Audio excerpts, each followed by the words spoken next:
If you carry a firearm and discharge your weapon in self-defense, you could face hundreds of thousands of dollars in legal fees and expenses. So carry the protection of CCW Safe, Self-Defense Legal Services membership. Upfront payment of all criminal and civil defense costs with no out-of-pocket for members.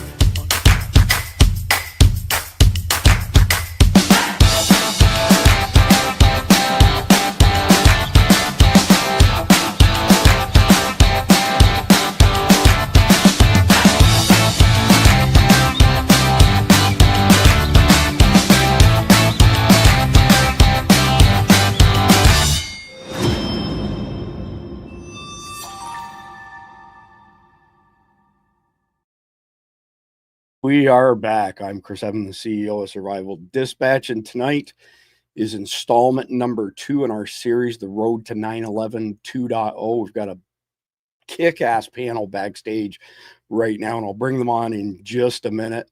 We're going to be essentially discussing why cities that have one level 1 trauma center are essentially the ultimate strategic targets for ISIS and Al-Qaeda.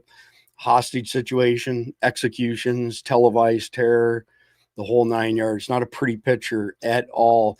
And in addition to hospitals, we don't want to forget that churches, schools, sporting events, large public gatherings are all high value, high visibility targets as well. All right, so the conflicted question of the night, if you're not familiar with this, conflictedthegame.com. These are card games that are predicated on a post-apocalyptic scenario. The reason it's called conflicted is because there's typically an element of morality attached to the question. So I'm going to read the question now. We'd love to see y'all's answers, in the comment section, live chat, whatever works for you. The panel will give you our answers at the end of this episode. A deadly flu outbreak has infected 1/3 of your group, and you don't have the means to quarantine them or the medicine to help them. Do you vote with the rest of your group to banish them from your group, or do you take it upon yourself to eliminate the infected ones before it spreads any further? Wow, that's a humdinger of a question right there. All right, so tonight I'm joined by Jeff MD, our in-house CIA operative of 26 years, author extraordinaire, affectionately known as 007. Beside him, Mike Glover, former Green Beret and CIA GRS as well. Below him, another Green Beret, my good friend Randy Nasser back home in Texas, combat wounded vet. And below me, our new friend, Khalid Muhammad from CommandEleven. Appreciate y'all joining us tonight. We have a lot of turf to cover. So, Khalid, I'm going to go to you first and pull up a document that you turned into a map. It's an eye test, clearly. Nobody's going to be able to read this, but this is a PDF that Khalid put together for terrorist threats and incidents since January of this year through till May. As you can see, it's a pretty extensive document. Like I said, it's small enough that it's an eye test. But Khalid took this and put it into this map. And if it's okay with Khalid, I'm going to share this URL in our chat. But Khalid, explain to me the PDF and all of these bubbles on this map. Okay, so when you're looking at potential terrorist threat, you're looking at patterns first, because you can't identify cities until you understand where things are happening at. So what we started off with doing is looking at SWAT calls. We started looking at bomb hoaxes. We started looking at shootings. We started looking at bomb threats and started mapping them out. So the PDF that you put up there is available on the CommandEleven website. You can download it directly from there as well. But the Google image that we put out was to make it easier for people to understand. Because when you're looking at a list of locations, you're not going to understand how this affects you until you see it visually. And this was the visual representation. So when you start looking at this and you start looking at the tier 1 cities that we have in the threat assessment, you start to understand where most of these threats started to happen from. And when you start looking at the threat areas, you start figuring out, okay, this is one city, this is a second city, this is a third city. And you start watching those cities and seeing what happens. Now, what we saw when we were tracking the threats was, well, when we were tracking the incidents, they progressed slowly. They started off with swatting calls. They moved from swatting calls to bomb threats. From bomb threats, they started moving into school threats. From school threats, they started moving into IEDs and suspicious devices. Then we started seeing bomb blasts happen. Then we seeing vehicles driving into schools. And the progression showed us that, look, this is what we're looking at. And it gives us a really good picture when you start looking at tier 2 cities. What areas have been tested? What areas have been probed to figure out how the response is? How does the police respond? How does the fire department respond? How does EOD respond? What kind of response do we get? And we start gauging it out. Because as a terrorist, you want to understand how much time do you have to do how much damage before you start facing resistance. So, stupid question, Khalid. Do a bunch of these markers indicate tier 2 cities with one tier 1 trauma center that you could overlay essentially? A lot of them do. Like I said to you earlier, if you took the map that you made that had all the tier 2 cities that had tier 1 trauma centers, and you lay it on top of this map, it becomes very clear that where this is centering at. We are looking northeast, southeast, far west to the southwest, Arizona, Nevada, up in Washington, because you got Al-Qaeda and Hezbollah centers up in Washington. We were able to figure a lot of things out from this. And because of this, a lot of hospitals contact us, a lot of fire departments contact us, and start talking to us about security procedures and security protocols that they have. Some of the things that we learned blew our mind. I mean, it just literally shook us that how can this be going on this way? You have doors in your basement that lead into the hospital that have no security at all. There's no key card. There's no guard standing there. Anybody could walk in. Yeah, it's absolutely incredible. The document, the map, that Khalid was referring to, we're still working on it. It's a mountain of data that we've been chewing through. And Roger Moore and Samantha from our group chat, our signal chat, is helping out with that. I was hoping to have it done by tonight, but there's just not enough hours in the day. We'll release that soon, though, and we'll put it beside your content as well. Mike Glover, I want to ask you, when you look at this map and you take into consideration the intelligence that you're already aware of, it's not likely they're going to hit all of these locations, but is there anything that stands out on here as that's definitely a place to be worried about by chance? No, I always look at the gap space and patterns. You have spikes, and those spikes are easily recognizable in your pattern of life analysis, but where's the dead space? What places are we not thinking about that are more rural that potentially could be targets, easy targets? I think about Salt Lake City. The level 1 trauma center here is at a university.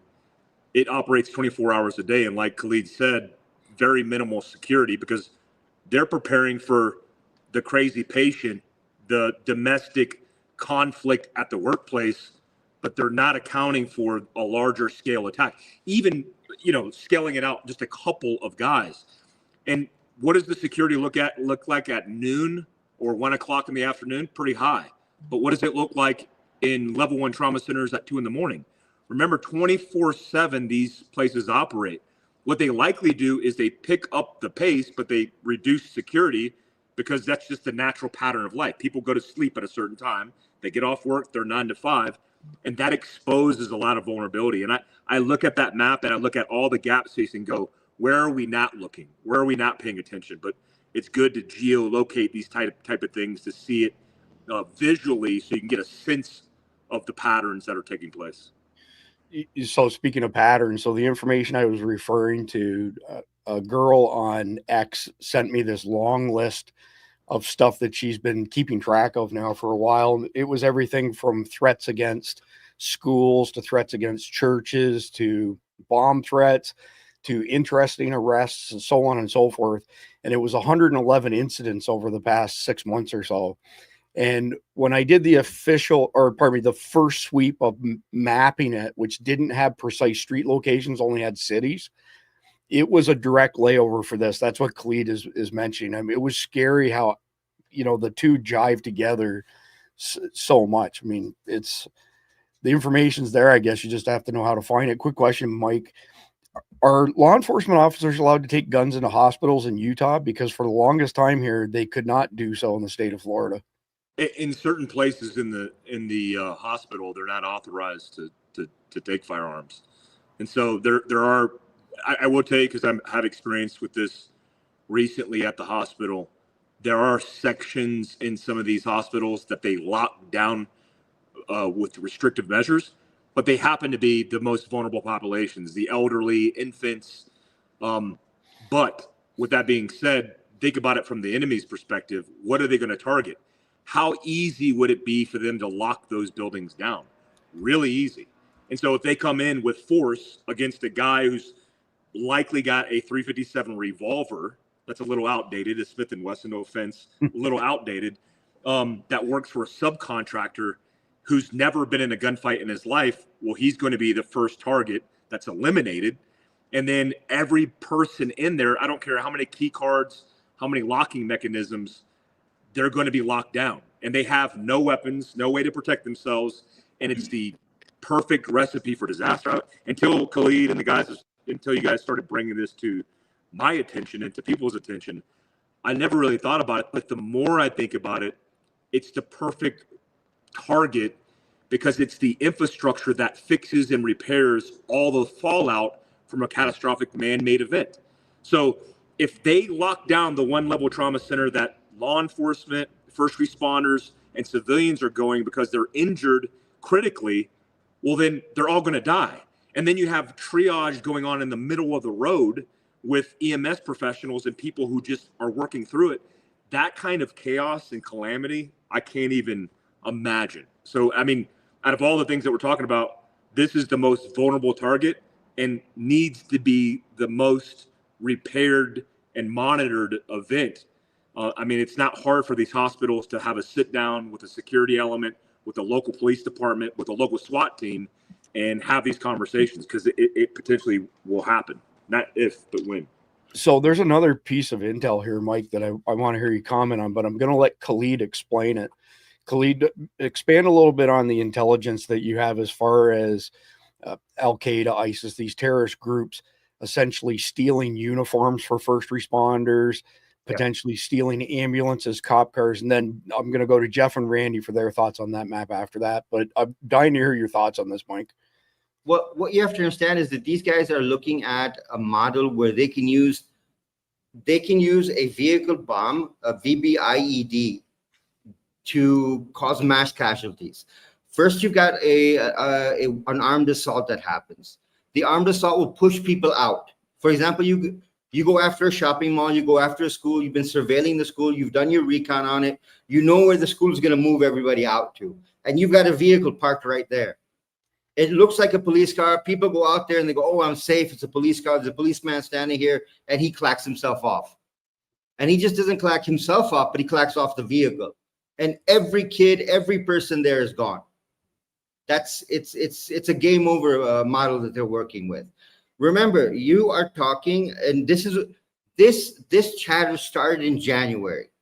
When it started in January, we didn't pay a lot of heed to it because it was just general conversations going on in the camps that, this is what we're going to do. This is what we're going to do. This is what we're going to do. In February, all of a sudden, this got hot.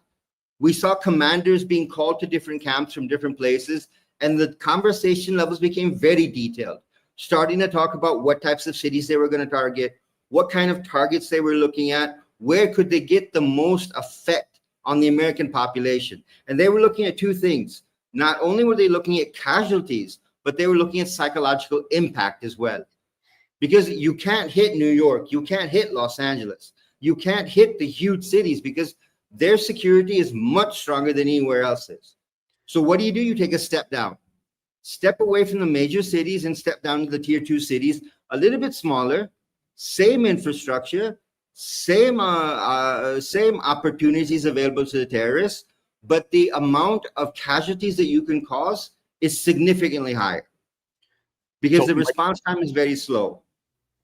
Just before Mike goes, number one, people who are new to our podcast, Khalid has lived and worked in America. He's in Pakistan right now. He's got all kinds of intelligence sources.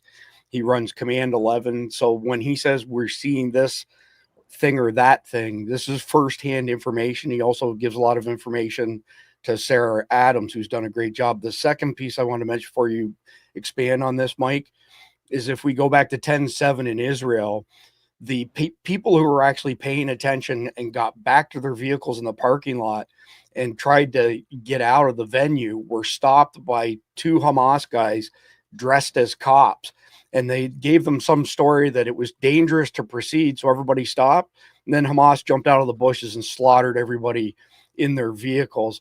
And the only comment I want to make is that a number of people have told me that in these instances where the bad guys are pretending to be a first responder, there's usually a tell. There's usually something that gives it away. So maybe they don't have footwear that you would expect to see on a cop, for example. If they're wearing, Jordan high tops that are all, tore up, it's probably not common for cops to be wearing that. And the other thing I was told was the badges are hard to fake as well. Yep. And usually that's a tell. But Mike, go ahead, based on what Khalid just shared, what your thoughts are on the imposter part of this. Well, the first thing that comes to mind is, personally, and I know me and Randy have had this training experience. In Robin Sage, we used ambulances dressed up as EMS professionals during my period of Robin Sage in 2003 timeframe, and we used that to infiltrate that first line of defense to get on target, and so it's something we're familiar with tactically. When you look at ICE, for example, right now and how they operate across the country, one thing they're not doing the country's national security a favor in is the way that they're dressing. There's no uniform. Some of them are wearing T-shirts. I've even looked at some of the assessments of the video, and I'm like, that whole group could potentially not even be ICE agents. like these guys are wearing board shorts and body armor. Like, that's a huge standard operational procedure thing, and it's been contested. There's a lot of people talking like, why are they masked up? And they're protecting their families. But there's also a line, because you need, just like in a military campaign or conventional armed campaign, you need them to have uniforms, right? And we know one side's wearing uniforms, the other side's wearing wherever they want. But that's to clearly delineate friend from foe. That's the purpose of it. Soft targets is not new to warfare. The problem is, in this country, it's new to think that soft targets would be new to warfare. So we're completely vulnerable. I think about Joe Kent. I think he was on the cover of New York Times when I was in the Q course. He was a couple years ahead of me. When he was in 5th group, I believe, correct me if I'm wrong, Randy, it was a New York Times article, maybe Washington Times, but it was in a hospital that was taken over by a terrorist cell, and 5th group went in and raided the hospital. And I remember seeing those images, and it's like, man, you got to protect the vulnerable infrastructure that exists. Fast forward in 2008, I was involved in a hostage rescue with the Iraqi counterterrorism force, where a church was attacked. They killed dozens of people, innocent women, children. The pastor of that church, I believe they were a Yazidi Christian, and you can correct me, Khalid, if I'm wrong on that. But they went in there, and then we responded, and it was too late. Everybody that was going to be killed was dead. They clocked themselves off, and they met their martyrdom objectives. So my biggest fear in all of this is, one, we're ill prepared, but two, we don't know what that looks like from an American perspective. What happens when the safe place is no longer safe, and what happens with the chaos and calamity around that? That's what if that's the nucleus of it, and then you have rings outside of that, what does the chaos look in the 2-tiered, 3-tiered, second and third order effects of that impact? It is chaos, because where are ambulances going to go? They have nowhere to go. And so communities are going to start having to work together to kind of navigate these things, which is, what we do in offering these kind of solutions. No, I appreciate that, Mike. So Jeff, I'll go to you first, and then Randy. I'm going to bring our map back up again. And I sent you a map, I think it was yesterday, Jeff, and you had some comments to make with regards to the bomb threats that I thought were really pertinent. Maybe you could start there. Well, yeah. First thing I noticed was there were a lot of bomb threats in May and June. And thinking back to my high school days, That smacked of trying to get out of finals in high school. That happened in the 70s. We always got bomb threats about the time the tests were coming. So people didn't have to take the test. So some of those I go, okay, let's look at seasonally adjusted numbers here. But I think one of the issues here too is like, with the uniforms is, that's the oldest trick in the book. It's been done forever. World War II, Battle of the Bulge, Germans put out English speaking soldiers in American uniforms to, misdirect troops and, ambush people and everything else. That's not new. And the fact that terrorists would use the same tactic isn't new either. Like you said, they did it in Israel. Why wouldn't they do it here? The uniforms really aren't that difficult to get because there are so many different jurisdictions, different ambulance companies, different everything, fire departments. It wouldn't be hard to get a uniform that would pass as legit. And people are going to flock to that because that's what they think is safety. If someone's shooting at you, you run for the cop. Well, unless the cop's the bad guy too. If a bomb goes off, maybe you want to head to the ambulance, but they're the bad guys too. So it's a really good way to rapidly undermine everybody's faith and trust in government services. I appreciate that, Jeff. So, Randy, last but not least, we did a recent episode on Mumbai in 2008 when 10 guys with AK-47s and some simple explosives like grenades ended up killing 175 people, grievously injured another 300. Similar type of attack in November of 2015 in Paris. And these are typically referred to as coordinated complex attacks, but they've provided a blueprint for AQ and ISIS now to attack us here in the homeland. I'd just like to get your opinions on what the map stands out to you on the map and what your thoughts are of them doing another Mumbai or Paris, because it seems to me that's their playbook.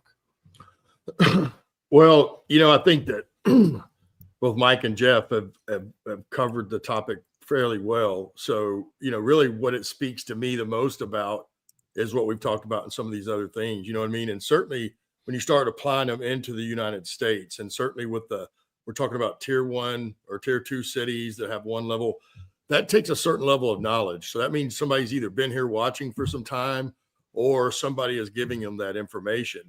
It shows that the level of planning and sophistication is, like I said, when we first went into Afghanistan, for sure, but even when I went into Iraq during that initial invasion as a private, we didn't face anything like this. These guys didn't have complicated plans. They weren't pulling off, stuff like what we do, or even anywhere near that level. And it just shows you after 25 years of learning, you know what I mean, that we've helped educate them in a way now they can bring it to where it really hurts us. Because if they're able to pull, well, let's just say hypothetically, they are able to pull off 10 or 15 different cities and even get to the second and third order of effects on those things, man, the amount of damage and chaos it's going to create, people are going to not forget about September 11th, but it definitely won't be the same. It'll be worse.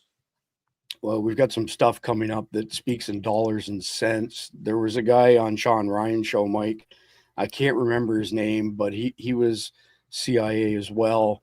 And he said that AQ had a budget of $500,000 for 9/11. And this time around, it's hundreds of millions of dollars at their disposal, just trying to communicate the vast resources that they have. So, Khalid, I want to come to you next because we frequently tell our audience to pay attention to what's going on outside of our borders because it's a harbinger of things to come here. So I want to bring up this article here that you brought to my attention as well. So ISIS soldiers are in hotels and HMOs ready for a nationwide attack. This is in the UK. UK infant and primary schools are the target. They're going to behead our kids. I've received information from the Pakistani community in Dewsbury that can speak Afghanistani. It's common knowledge in their community that some of the people staying in asylum hotels and HMOs are ISIS, and the talk on the street amongst them is that they are ready to strike and are waiting for the nod from higher up. The first thing they're planning is an attack on infant and primary schools, beheading our kids. They want a shock tactic and to bring massacre and wage war on our country. The government have been planning emergency responses at schools across the country and updated their schools and college security guidelines in July last year. Is this a response from the intel they've received? Why are they not telling us about this serious threat? Why hasn't the terror threat level been raised? This is a national security threat to our kids. Something needs to be done now. That is some scary stuff, Khalid. Yeah. A couple of things. Number one, there's no such language as Afghanistani.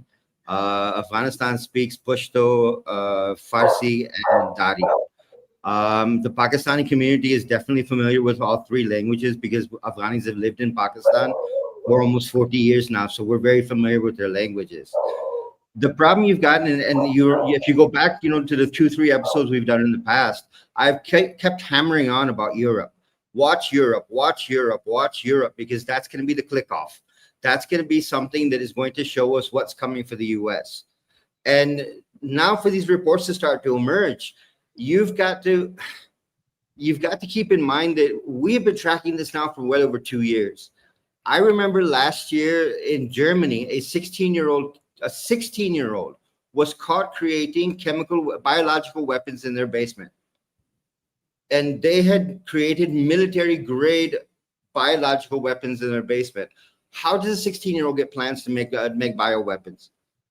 You are talking about a level of radicalization, a level of education that's going on online. And I said this, I don't remember who I said this to earlier. ISIS has now created a German language channel. They have so many people in Germany now that they have now created a German language channel. Just think about that you have penetrated that country so far that now there's a German language channel. There has been a French language channel for ISIS for almost 4 or 5 years now. They have taken over Europe. And we were watching the past year, everything that went on in Europe, the power outages, the infrastructure hits, the shootings that would happen, people that would pull into a huge town square, light their car on fire, or try and detonate themselves. And these were all little trigger events to us. They're getting ready. They're seeing what's happening. They're trying to see what's happening. Today, Germany announced 11,800 Afghanis are set for deportation. 11,800 Afghanis are set for deportation from Germany. All illegals. Now, coming back, you've got to go, okay, now wait. You have so many illegals that are in the United States, in Europe, and you don't know where they are. You don't know what they're doing. You don't know where they're hiding. And at any time when they decide it's time to go, they get into a black van or into a police car or into an ambulance in a big garage someplace, and they roll out. And the next thing you know, the city's at war. If you look at Mumbai, we'll take Mumbai for an example. The Mumbai attackers entered via water. They came in from the Indian Ocean on a little dinghy boat. And as soon as they came in, they hit a cafe. From the cafe, they spread out. They hit a train station, they hit a synagogue. And as they moved through Mumbai, they ended up at the Taj Mahal Hotel. And that's where they did the most damage, because they were going room to room looking for foreigners, room to room looking for foreigners and shooting them on the spot, not taking hostages, shooting them on the spot. This is where we're looking at it from. So the parallel there would be the culmination of these attacks on tier 2 cities in America. The hospital is what the hotel in Mumbai was. But exactly. I'm going to go to Mike next, then Jeff, and Randy, all on kind of the same topic here. So if you take these coordinated complex attacks and consider that they're using Mumbai and Paris as their blueprints, The next thing they do is gather intelligence on their targets. So there was an American guy, for example, who was in Mumbai for 2 years gathering intelligence for the terrorist, and he would just look like another American, when in reality his family lineage went back to India or Pakistan, one of the two. But basically my conversations with Khalid has gone like this. They got their blueprint that has their, SOP, standard operating procedure. They gather intel, then they go and they probe to see what the responses are, to learn what SOPs are. Like the guy on the Scottish Airways flight a couple weeks ago, he had no intentions. He had no bomb on him, but he said, death to America, death to Trump. I'm going to blow the plane up, and stood there and did nothing, but it was able to assess what the response was and define that SOP. So what Khalid has been saying is, when those probes are happening, that means the next step is when they actually activate their cells and do the things. And it seems like they're one step ahead of us in Paris right now, or in Europe, I should say, compared to now. Mike, how do you disrupt this process? I think the best way is with education. I mean, formats like this, and also talking about specifics. One of the problems that we have, which is a by proxy benefit of freedom and liberty, is we have an open mindset, right? We don't ask people what they're doing when they walk into a building, because it's like, what are you asking me that for? It's like, I'm here in a hospital. You go to anywhere in the world and you start walking around, especially not belonging or not looking like you belong, you're interrogated. And that's for a specific reason. That's tied to attacks and paranoia and culture. I was in Africa once, and I was in Niger right when Boko Haram attacked. I was a sergeant major in charge of the C2 coordination of the first battle plans, because it was the first attack that had ever taken place inside of Niger, Africa, which is a pretty peaceful place. Poor as hell, but pretty peaceful place. Most of the guys that I trained that were staff officers winded up cooing against the Nigerian government. That's another topic. But what I recognized is everywhere I went, because I was the foreigner, 6'1" Korean guy with tattoos, I stood out, obviously. I went one time to take a picture of a vehicle, not realizing, because it looked like an off-road cool vehicle, it was the president's vehicle. And it was just a random vehicle sitting in a parking lot at a military base. And they're like, that's the president's vehicle. And they nearly attacked me physically. I had to put my hand on my gun for them to back off. It was pretty amazing. Then I transitioned into civilians, went out into town, and I was taking pictures of fruit bats, which you don't typically see that in America.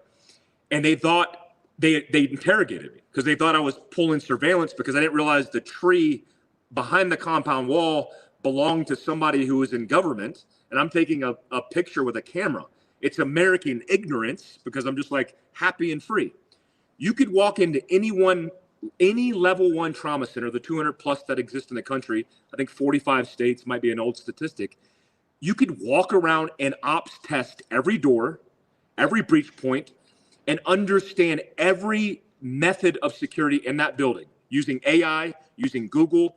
And this is open source, obviously. What I want to do for people, like I just did a block of instruction on my Patreon on what an ambush is. And people are like, well, why are you teaching civilians how to do an ambush? No.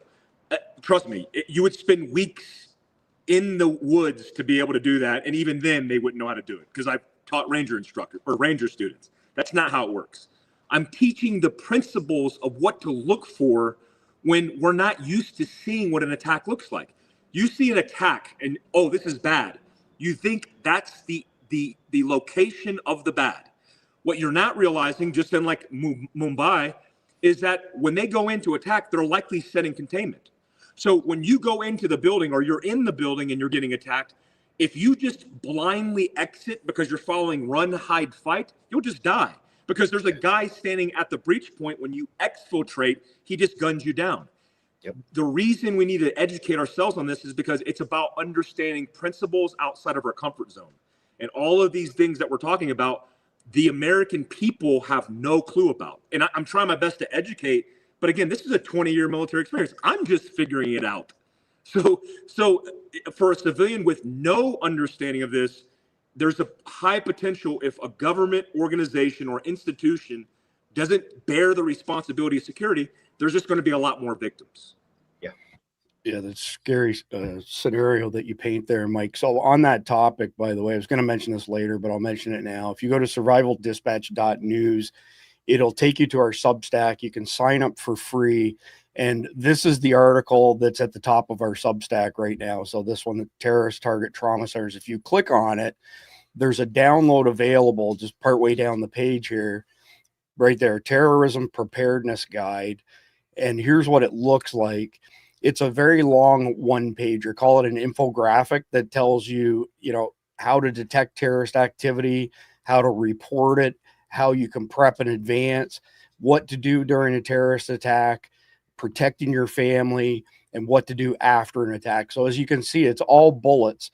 And this was put together by our team. It's pretty easy to digest and pretty easy to understand. I would encourage all y'all to go to survivaldispatch.news and grab that. And it's 100% for free. So with that being said, I want to add one anecdote quickly, the Korean connection here. So the Moon family, which is Justin Moon and his younger brother, Sean Moon, their father was put into a communist, call it concentration camp, when Justin was young and Sean hadn't been born yet. And as soon as he got out, they managed to get out of North Korea and come to America. When they came to America, he started the Washington Times, one of the most, prolific conservative newspapers out there. So Justin owns Car Arms, Tommy Gun, Desert Eagle. These are phenomenal people. They're really, really great, nice people. His younger brother, who was born here, Sean, is known as the AR-15 preacher. So there's some pretty funny stuff out there. It's a deep rabbit hole that I won't go into, but here's what I will go into because of Mike's comment that if you're not in America and you just do what you think is normal just to take pictures and whatnot, Sean Moon took 40 people with him to Russia to basically spread the word. They were preaching. They tried to go to China. They weren't allowed. They were denied entry into China. So they went to Taiwan. Then they went from there to Europe, and their first stop was in Switzerland. And Sean Moon, he's tall. He's got to be like 6'3", 6'4". He's standing in front of the WEF World Headquarters. And all of a sudden the camera goes like that. And half a dozen goons grabbed a hold of him and questioned him extensively. Like, what do you think you're doing shooting content on our property? And it was touch and go for a minute. He ended up publishing a follow-up video later on. But that's the Korean connection for you right there. So, Randy, I want to pivot to you here. Just everything that Khalid and Mike have said is painting a pretty dire picture. And I'm wondering if you've got anything that's easy to communicate and easy for our audience to understand as far as putting them in a better position for when this happens. Not if, but when it happens. Well, I think it's like we've discussed many times on these panels, you're going to need to have a plan. You need to start off with a plan and, whatever your immediate family lives in your house, your household, certainly if you have school age kids, even if you don't, you have kids at work, regardless, you need to have a plan of how to come together when said event may or may not happen and different times, whether it's at night, whether it's during the middle of the day when everybody's at school and work, have a plan on how you come back together.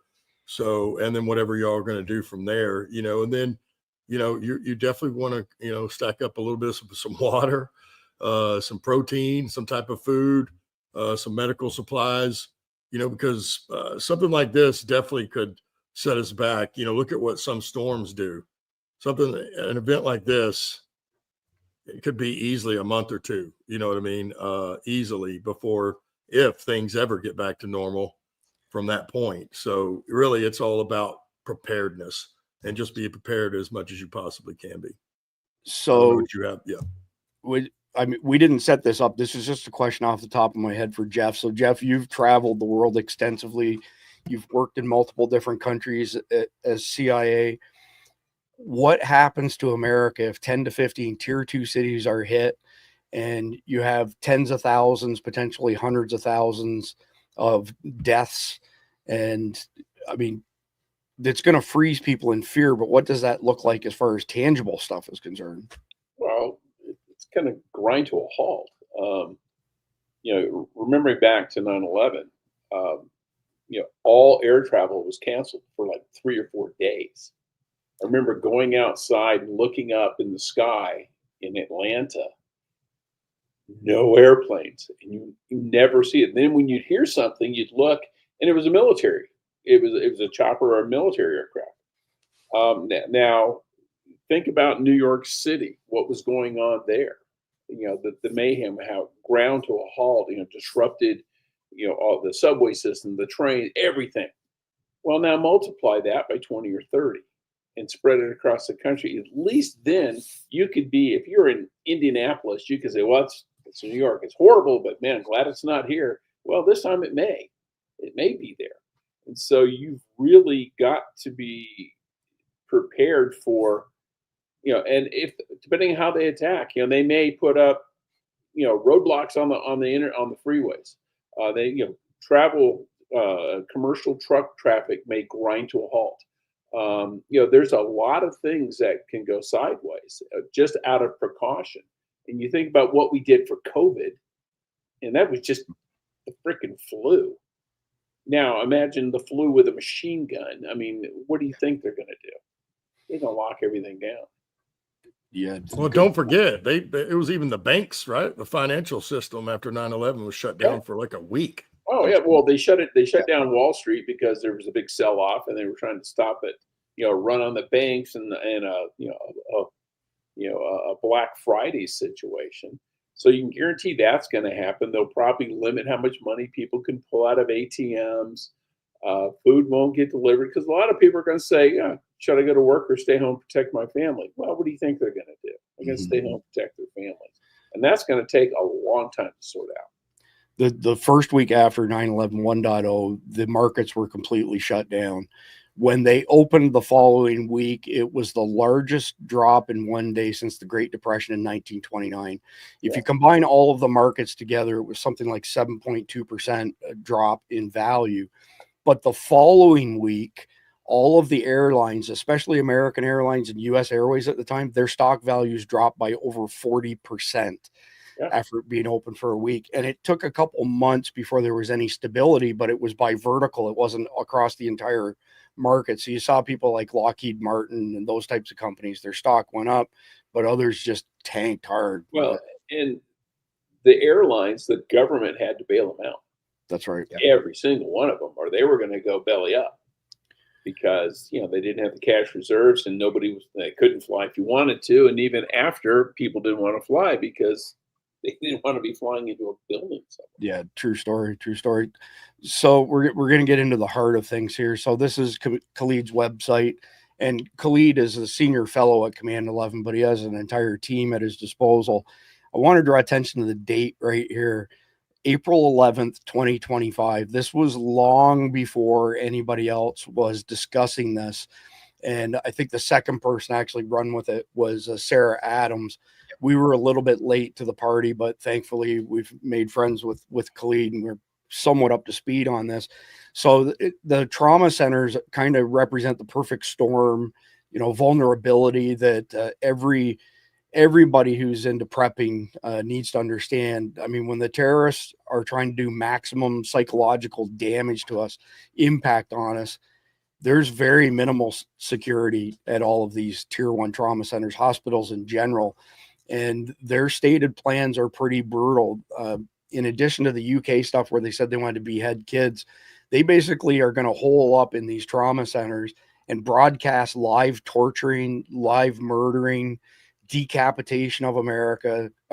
It will be beyond horrific if and when this happens. And it looks pretty strong that's going to happen. So Khalid, I'm going to go to you to explain your initial report. And then you did a follow-up after that in May where you updated your report, and then I'll come to Mike Glover next after that.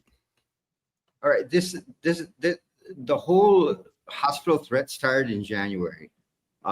We have assets inside of ISKP camps in Afghanistan, and there was chatter about an attack on the U.S., a coordinated attack on the U.S. with Al-Qaeda. We kept very quiet in the beginning because we said, okay, we're hearing it, but we're not hearing any details. So there's no point in saying anything. In February, all of a sudden the conversation started getting very hot. They started talking about cities.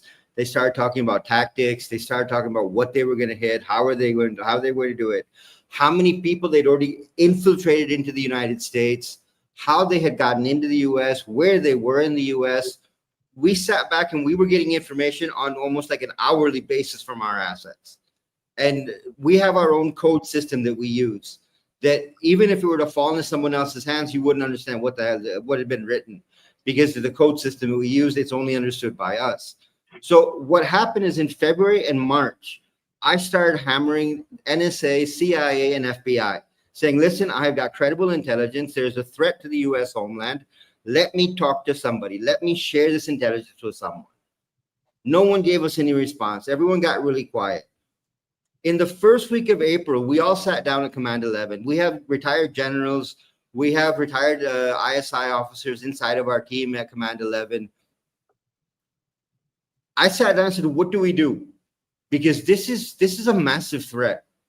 And if this is carried out and we knew about it, we're not going to be able to live with ourselves for not saying anything. So I think it was probably the 4th or the 5th of April. We did a 2-line tweet, 2 lines, that said the U.S. is under credible threat. Hospitals are at risk. And that's where we dropped it at. And the amount of retweets, the amount of people that contacted us.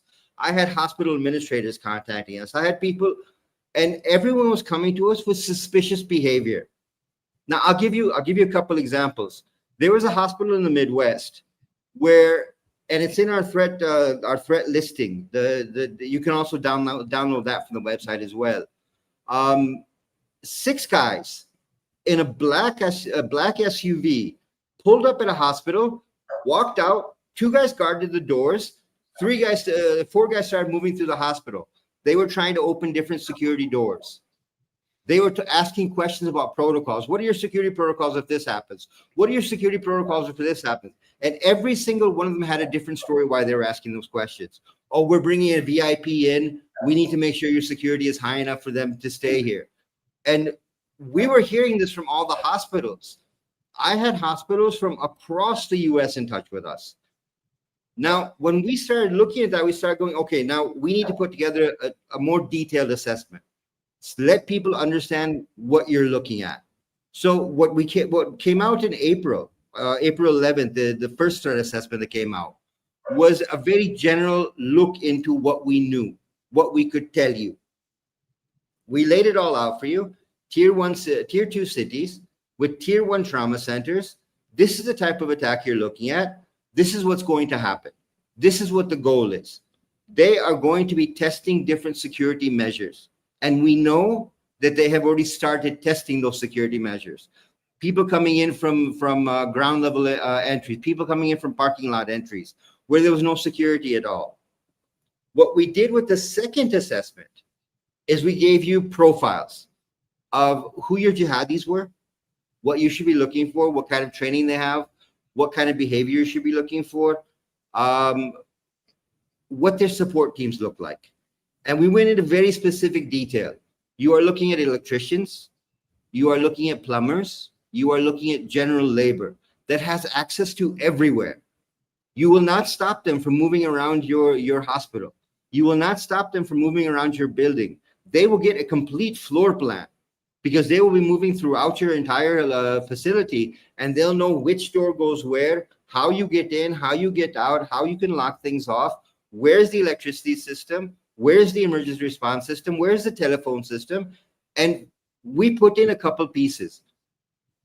Wherever you have had a Middle Eastern, middle-aged man do any kind of work inside of your facility, have someone go check it to make sure there's no booby trap set there. Because we had heard these things, that they will plant little bombs, they will plant little triggers that they can trigger, and they can shut down your electricity. They can lock your doors. You lose control of everything. Now, what we ended up doing is in the first threat assessment, we gave a list of cities that we had heard these names at different camps throughout Afghanistan. And in the second one, we gave another list of cities trimmed it down a little bit based on what we had heard falling off the chatter. We are right now at a point where we are watching from Pakistan 25 cities in the US. We are watching from Pakistan 25 cities in the US. Those 25 cities either have Al-Qaeda camps, Al-Qaeda cells, Hezbollah cells, ISIS cells, or Hamas cells. Now, a lot of people are going to say, well, you know, Hezbollah and Iran are have an attack plan. Yes, they do, but their only target is Donald Trump. They have no target on the American people. They only want Trump because of Qasem Soleimani. That is payback. So they're not part of the threat that we're looking at right now. When you talk about the Chinese are funding. They see this as an opportunity to collapse the US. They see this as an opportunity to put such a fear into the US that you will collapse the US economy. So the model we're looking at is you've got 3 or 4 different enemies working with 3 or 4 different plans, but the core plan is to psychologically disrupt America and economically collapse you. And that's what your mid-tier cities are for, because they're the small hometown, 250, 300,000 people. Everybody knows each other. They've been there for decades. Grandma lived there. The fathers have lived there. Kids have grown up there. You know everybody. But the problem you have is that when you hit one of those cities, the effect, because the roads are smaller, the police is less, the security response is less, the infrastructure is the same. You have bus stations, you have train stations, you have schools, you have churches, you have hospitals. So that actually sets Mike up for the question that I'm fixing to ask him. I just want to make one quick note that there's always somebody in the peanut gallery who accuses us of giving away ideas to the bad guy, to the terrorist. So just a couple quick things here. Number one, everything that we discuss is open source intel. They already have all this intelligence. It's nothing new for them. Number two, the warnings that Khalid has made are the same warnings that have been coming out of the DHS and FBI, just with more specificity. But even under the Biden administration, they were warning of all these red flashing lights. There's never been so many red flashing lights. And the next part to it is our border was wide open for 4 years. We have tens of thousands of what are called SIAs. As a matter of fact, our federal government has copped to allowing 200,000 SIAs into America under the Biden installation, because he sure as hell wasn't legitimately elected. That's 200,000 special interest aliens. Special interest aliens is just an acronym for terrorist, and that's what they're willing to cop to, which means the number's exponentially higher than that. So if somebody wants to think this is a non-issue, hey, it's America. You're free to think whatever you want, but you might want to pay attention to some of the stuff. All right, Mike, question for you. How do the mid-tier cities differ from the major metropolitan areas as far as counterterrorism preparedness is concerned? And the reason I'm asking you, so our audience knows, Mike has trained a ton of people in this type of capacity, whether it be law enforcement, military, or private security. Yeah, there's several parameters. I mean, it's mostly has to do with the amount of the populace, how many people are densely stacked on top of each other, which I think is very unnatural, by the way. I mean, you have these incidents where a bomb goes off in New York City. It is a very different situation than a rural area because of the population density. How many people are stacked on top of each other in a skyscraper, for example? The things that apply to people who are listening to this is understanding, because everybody's stacked on top. I mean, that's how cities are built, right? Well, what happens is there's a limitation. There's a false sense of security in cities, mostly because they think the entire thing is locked down when it comes to security. We just identified that last week when we talked about this New York City incident where this guy walked in with an AR-15. He walked across an open foyer, like a plaza, unobstructed, infiltrated the area that he had to go into, up against a person with a pistol. He had an AR, had 800 rounds in his car, and he managed to actually maneuver in the building with no plan, by the way. No, likely just a random act. He didn't even know that the NFL was on a specific floor. So he didn't do his homework. It was more, I buy into the idea of CTE because it was pretty radical. It was pretty crazy for him to do. And he still inflicted casualties. So when you take an Oklahoma City circumstance, 9/11, Mumbai, all these incidents, the difference is deliberate planning methodology, surveillance, reconnaissance, understanding ops test, where they're testing and evaluating response time. Because, like what you just said, which is very accurate, we live in an open source. I mean, I could chat GPT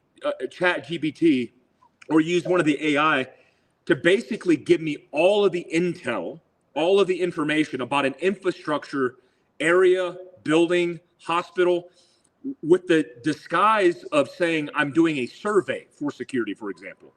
And I can get all the information and all the details. Ultimately, the biggest issue I have with cities that you see every time, especially in natural disasters like Randy mentioned, is you have a gridlock. And a gridlock, I say figuratively, but it's also literal. All of the ins and outs will be immediately locked down because the population is trying to flee. What that affords the enemy to do, and this again speaks to your point about speaking about this, because we need to defend against this, is then you have more opportunities for casualties. One of the attacks that happened in front of the CIA, which was a random act, he might have had an idea what he wanted to do. He hit them while they were inside gridlock on the way into the front gate. I mean, this isn't complicated stuff. You take a couple people with a deliberate plan of attack with maneuvering skill sets, they are going to create mass casualties, and everybody who's in the way is going to be a sitting duck.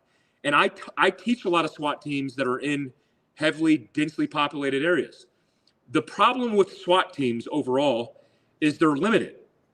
There's only a small group of guys who have that specific skill set. If they're in one place, where are they not?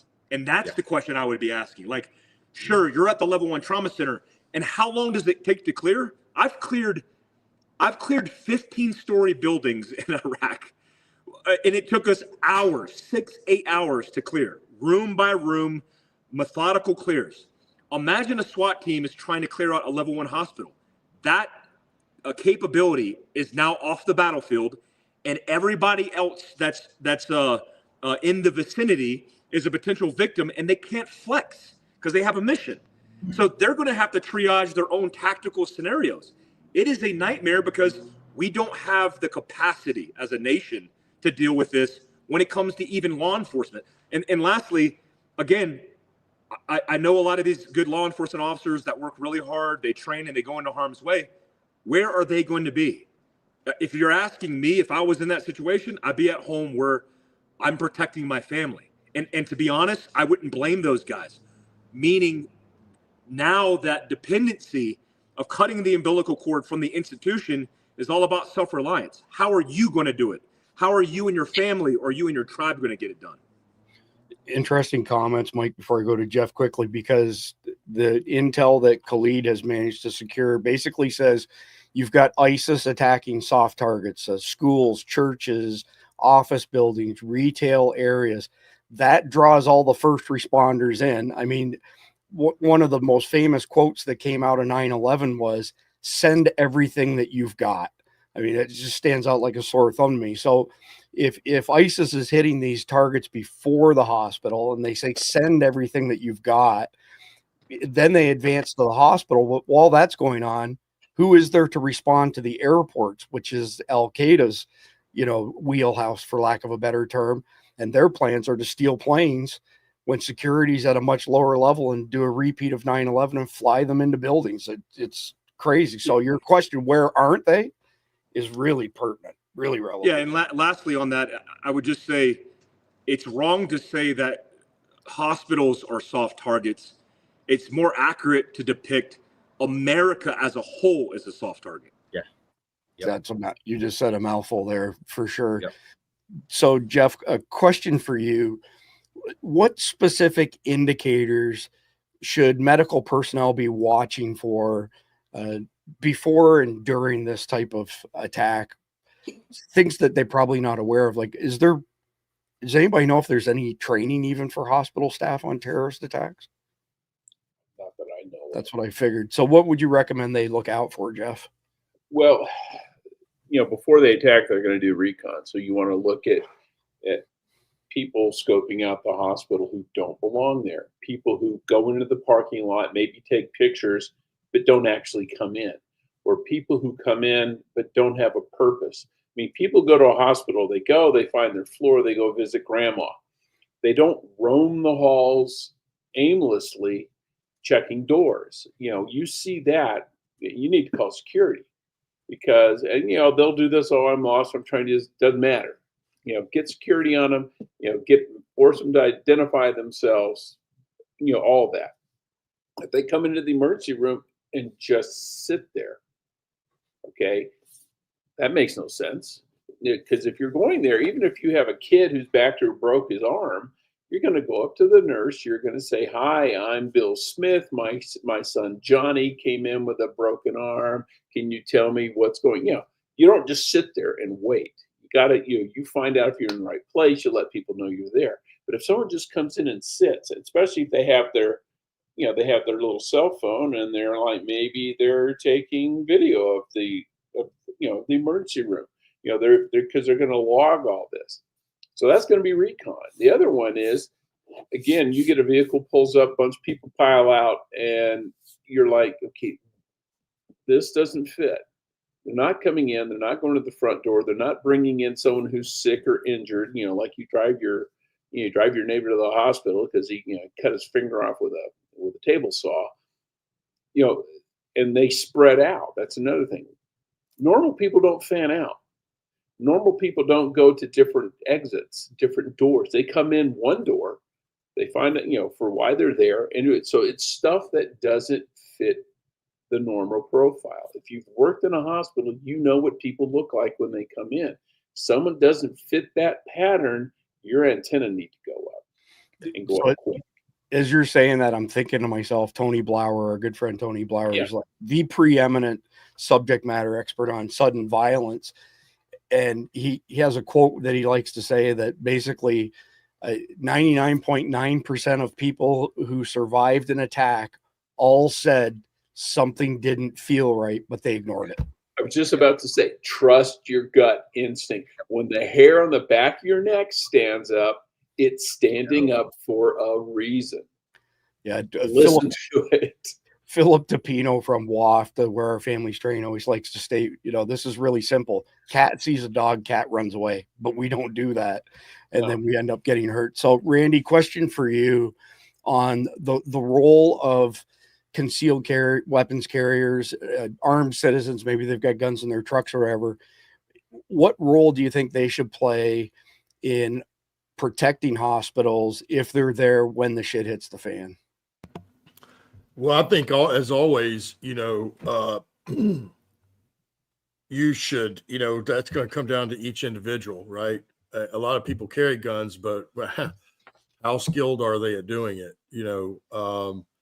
I think it should play a part in it. And, if we're lucky, when some of this breaks off, there will be somebody there that isn't, that has an opportunity to stop it early and will be able to do so. Because, that's going to take a little bit of element of surprise or to catch them off or looking another direction. Because we've all mentioned most of the people we're talking about that will come, and you're talking about concealed carry, that's going to be a handgun. And if 2, 3, 4, or 10 guys walk up with AKs and you pull out your pistol, you're going to get shot dead. That's just how that's going to roll. So you have to be careful about doing that. But yeah, I think, there is the potential, again, that someone could stop it early if they're in the right place and they actually are carrying. Like in Texas, like I said, if you see a truck, there's a gun. It's almost no doubt about that. So, but, I think some of these northeastern cities and other areas, certainly out in California, that, have all these gun-free zones, that could be a real problem. And, I would say that's, honestly, if it was me, I would be looking in those areas because you're not going to run into as much of that as being a chance of, just like the guy in New York that Mike talked about. We all talked about when he did. The dude just strolled right in like he was walking through the park, like this is every day, no big deal. And then he opened up, and there was no one there to stop that guy all the way through, although he's got a rifle in his hand. Yep, exactly. Pretty brutal. So Khalid, back to you. A couple questions for you. What evidence exists of the coordination between ISIS, ISKP, Al Qaeda, TTP, etc.? And then the next one after that is, how has the threat evolved since your update in May? We got the update from April to May, but what is updated or what's changed since the May stuff, the information you released? Okay. When you ask about what kind of evidence exists of coordination, from the Al Qaeda side, you have Hamza bin Laden and you have Saif al-Adil. That is running from the Al Qaeda side. From the Haqqani group, you got Sirajuddin Haqqani. From the IS side, you have got Sanullah Ghafari, who runs ISKP in our region, and you've got Gulmorov, who is a Tajik, who is in northern Afghanistan, and he has the title Minister of War for IS. His job is training people for urban combat. Okay. Now there have been 3 meetings. There was a meeting, I think about 5 days ago in Afghanistan, of all of these people talking about what and how and what they need to do. They are not hiding the fact that they're coordinating. They're actually laughing at the US. Sarah Adams has gotten some pretty nasty messages, both on X and personally, where it's literally been shut up calls from TTP and Haqqani guys. We've gotten death threats. I mean, literally, we have gotten death threats that if we don't shut up, they'll take us out. And if we weren't accurate in what we were saying, then no one would care. They would just blow it off. They'd let them talk. Nothing's going to happen anyway, so let them talk. What we're seeing is that the people that have been talking are the people that are being targeted. We've been targeted. Sarah's been targeted. Tracking AQ has been taken out twice. Once it was tracking AQ, taken off of X completely. Then they came back as tracking the base, and they were specifically tracking Al Qaeda. They were then targeted again, and they were taken off of X again. We have been warned. We have been warned that not only Afghanis, but U.S. retired military are mass reporting CommandEleven as well. Now, when you start looking at, when you're targeting us, we're obviously saying something you don't want us to get out. You obviously don't want this narrative getting out. So you're going to try and shut us up. And the only way you can shut us up is get us deplatformed. Now, yeah, good point. If they're shooting at you, you're probably doing something right. You're probably doing something right. Now, the other thing you have to look at, the number of different things, and I'm going to go back and say it, the threat assessment document you put up in the very beginning of the show, that document is on our website, and you can download it directly from there and see exactly what cities, what happened, what event happened, and how it happened. So you can understand what kind of probing's been done. Literally, people have walked up to security doors and started pulling at them. How do I get this door open? How do I get and then walked up to a person, a nurse, a doctor, and asked, how does that door open up? Where does that door lead to? We have gotten so much information. I'm so thankful to the American people that when we started talking about this threat, the number of hospitals and fire departments and law enforcement people that started contacting us and sharing information with us and asking us, how do we secure the board? How do we secure ourselves? That we were able to pass information to them specifically. The one thing that we have told everyone, and literally told everyone, is make sure that whoever comes into your hospital, whether it be a plumber or an electrician or whoever it may be, they have a valid ID. Track them in. What time did they come in? Where did they go? Where did they leave? And the rationale behind that is that at least you have a list of people. That if tomorrow you need to provide who was in this building from this time to this time, you can actually give a list of who was here. I'll give you an example. There's a hospital in the Midwest, and I'm not going to name the hospital because I don't want to create any fear. There's a hospital in the Midwest. Construction was completed in the hospital. The construction that was completed, a group of people went in and then broke down a set of walls, built a masjid in the hospital, and put a key card entry on the masjid, on the mosque. Now, explain to me why a place of worship needs a key card entry. That, to me, is a weapons bunker. You put weapons inside of there, and you don't want anyone going in and checking. That's a red flag. Now, when hospital administrators talk to me, I start asking them, all right, is there anywhere in your hospital where you require a key card? Can that key card be easily duplicated? Can it easily be gotten off of someone else? How secure are your doors from the outside coming in? Do you have a basement? Can people come in through that basement and enter the hospital without anyone knowing they've entered the hospital? How many cameras do you have set up? What is your security detail like? Because these are things that you're going to have to understand. When we released our security, when we released our first assessment, the FBI, along with the American Hospitals Association, released, and I think it's an FBI product. They released 2 FBI products that were specifically targeted towards terrorist attacks at healthcare centers. And they were put up on the website, and they're cited in our reports as well. That right after we started talking about this, the FBI released these 2 products. That just in case, here's a guideline to how to secure your hospital. That doesn't happen by chance. You've heard chatter as well, but you don't want to come right out and say that this is real, this is going to happen. So you put out 2 products very quietly, and you notified the hospitals that, hey, we have these products. So if you're looking to harden the security of your hospital, get these products from us, and it gives you guidelines on how to harden security. Well, the cynical person in me, Khalid, says that the FBI does that so they can issue their famous mea culpa by saying, well, the person was on our radar, or this was on our radar. This group was. The FBI backtracked.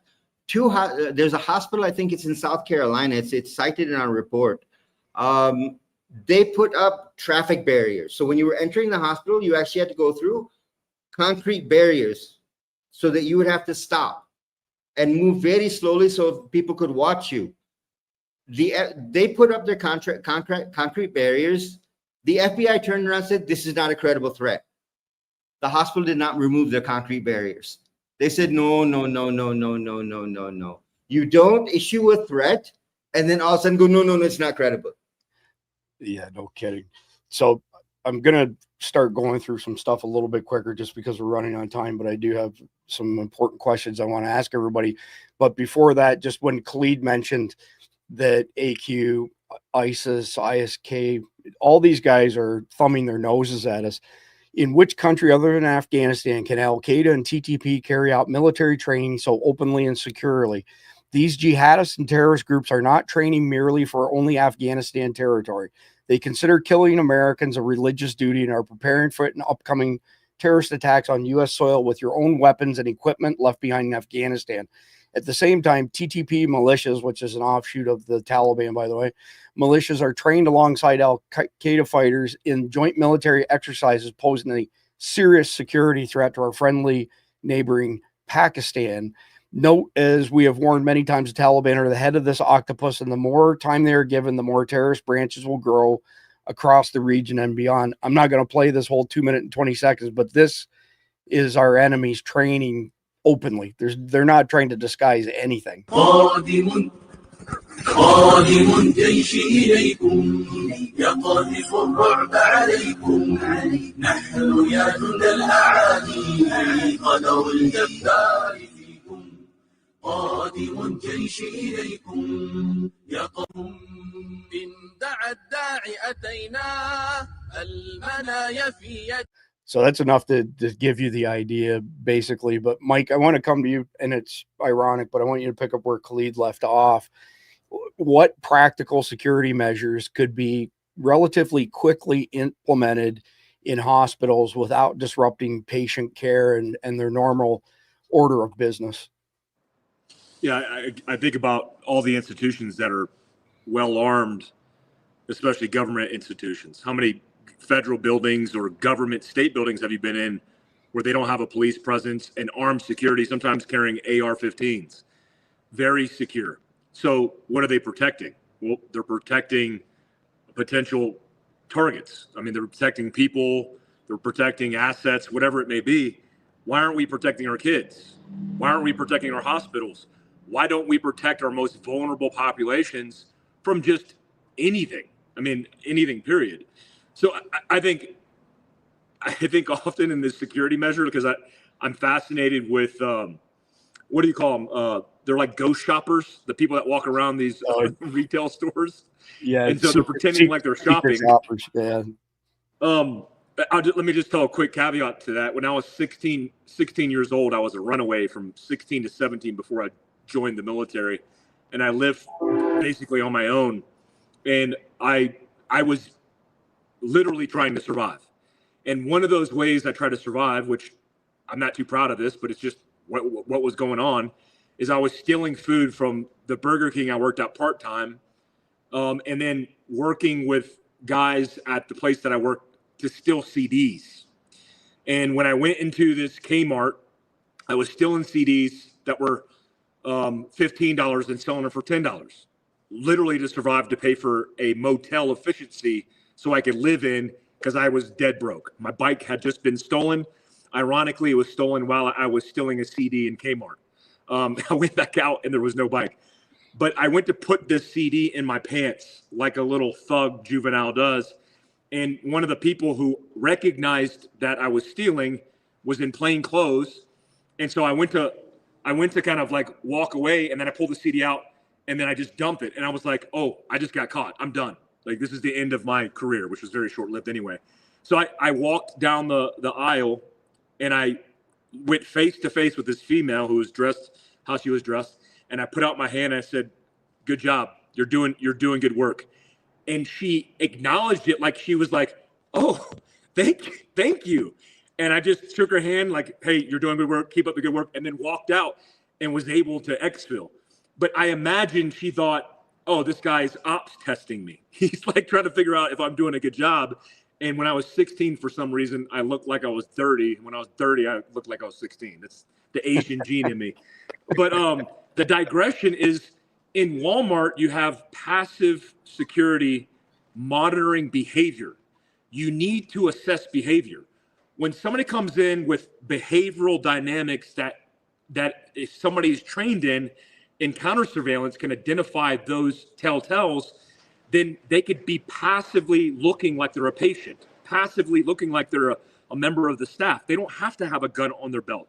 That's one of the most important things, because they need to be a roving patrol, assessing behavior, passively following people who are just randomly walking around and go, oh, this guy's walking to pediatrics. He's here for a reason unbeknownst to us. But if they're not, they need to be able to come up to them and say, hey, what are you doing? The 9/11 attackers, the 19, I believe there was more. It's assessed that there was more. The 19 attackers did very complex surveillance with handy cams. The 20th terrorist, which is alleged to be the 20th terrorist, was doing the most. There's actually video of him recording with a cam very specific targets that weren't hit. And now that dude, I think, Khalid, correct me if I'm wrong, I think he lives in like the UK or something. And he's like a retired enabler. So I think the best way you could do it is just, you don't have to have the guy with the AR-15 or the pistol at the front door. You know why? That's the first person who's getting smoked, right? You need people who are more passive, and you need to assess things, especially based on what I think Khalid just honed in on, which is very important, is right now they're in the phase of operation where it's all about, me and Randy learned this, is troop leading procedures. They receive the mission, they issue the warning order, they make the tentative plan, they start reconnaissance. They're starting recce now, they're collecting information, and they're potentially finalizing their plan. Maybe they've already finalized it, but they're still doing passive reconnaissance. And if you could identify those guys and stop it, imagine a hospital personnel, like a person who's like a subcontracted whack and hut security guard, identifies the behavior. The FBI comes in, they roll up the cell. How impactful would that be at the private institution that's protecting its people, right? We need to do more of that. Yeah, Mike, as you were saying that, I was thinking airports in Israel where there's never been a plane hijacked before, and they don't have the type of security theater that we do here with TSA.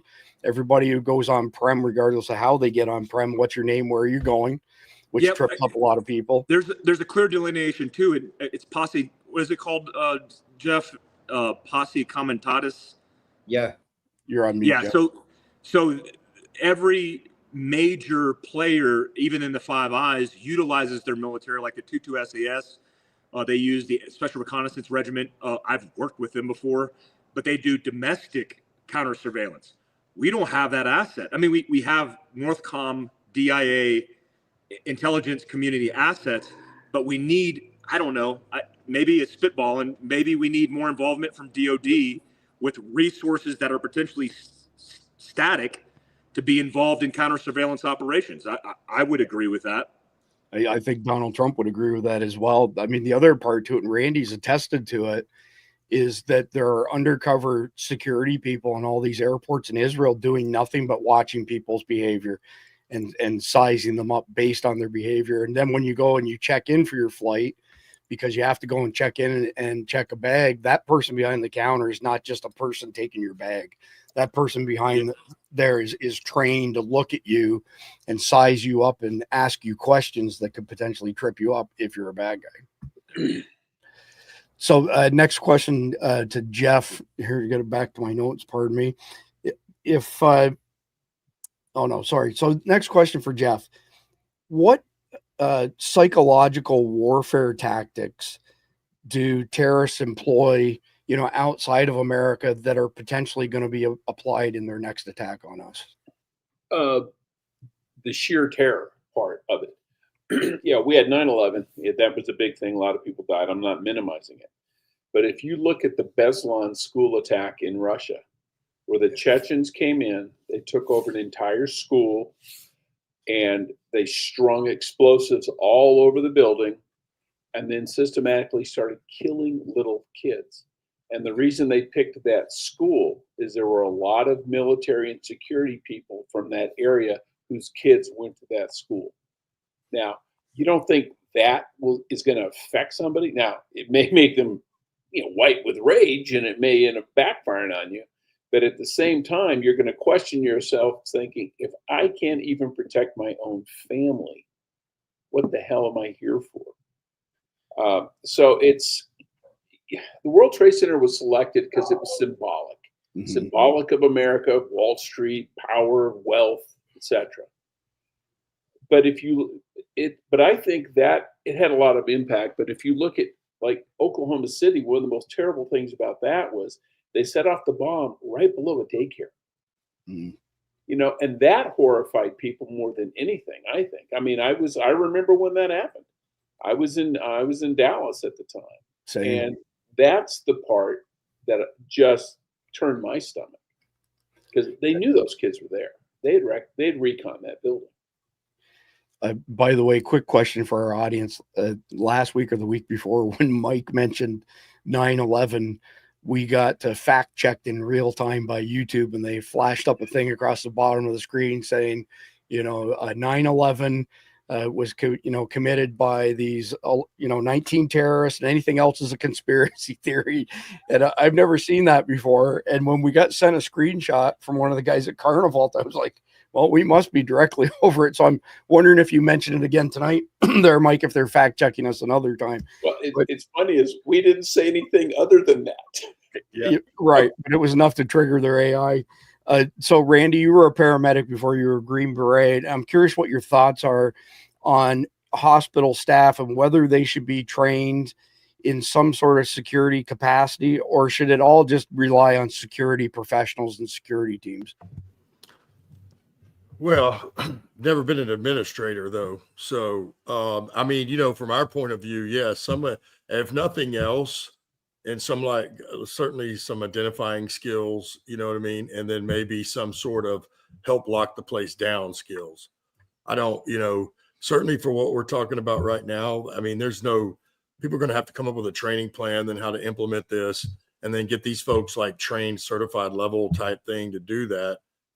I mean, should we do that? Absolutely. But again, we live in America where we think that we really shouldn't have to. And honestly, we shouldn't. We shouldn't be having to deal with all this. But the unfortunate truth is we are. And there's nothing we can do about it at this point, but try to prepare and almost just brace yourself, right? I mean, if it certainly happens before February of this coming year, that would be a shock to many people.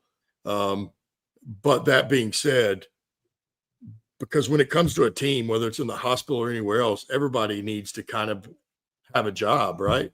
If we're going to actually protect that facility, you can't just hire a bunch of armed security guards and think that's going to be it. Again, because how big is the guard force going to be? All this stuff weighs into budget and everything else that all kinds of people are going to weigh in on. But if we were smart, at the very least, even those emergency personnel would be trained on certainly how to notice the behaviors. And even though they may be locked in on treating folks at the time, from my experience, most of your emergency room workers it's pretty shit hot, right? They're intelligent folks. They know what they're doing, and they can work in a stressful environment because that's what emergency work is. So we should train them to some degree to at least how to identify and then do light skills of defense, and then more or less locking the place down and trying to keep anyone else coming in. I think that would be prudent. Good point on the personnel being pretty sharp for that stuff. And appreciate that, Randy. So I'm going to accelerate us just a little bit here. This is a post from Sarah Adams herself.